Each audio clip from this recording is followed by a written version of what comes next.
na natin ba yung guti.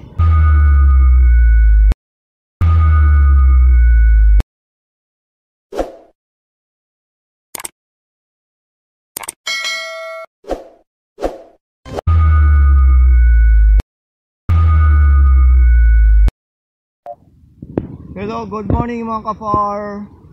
Sa ngayon, adak yan nadidiha Barangay Paghudlan, Burawin iti. Adak didiha, may Marabong River didit, may hanging bridge. Mga kapar, may hanging bridge na didi, kaso diri pa totaling human.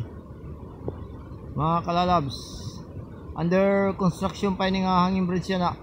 Pero mahusay nga din mga kalalabs, view hit Marabong. Yan, adak yan nagbabak to siya na ginahin nila kung bakit hindi maalams na natin ba yung guti. Mga kalalabs, so makikita niyo amin itong Mount Pinag-ayawan at yung Mount Muro Manilaay. Kung siya ito Mount Pinaghasaan. Yan, saka mga kalalabs, kita niyo may natabok yan hanging hit imbis ka hit ka ng Marabong. Yan, oh. Yan, mahusay nga dip view mga kalalabs, mga kapar, mahusay sa nga dip view.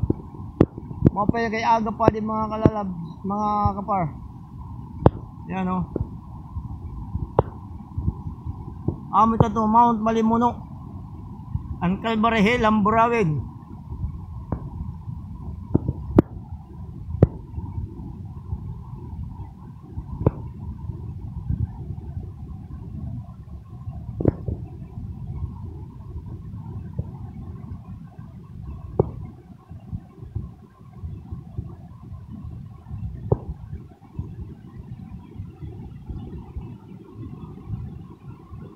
Mahusay talaga nga dipyo mga kapar. Adyo niya Barangay Paghudlan, Burawin, Leyte. Kung naroy ka mo pagkade, kung gusto niyo pumunta rito, kontakin lang ninyo si Kuya Jones at saka si Kuya Oni.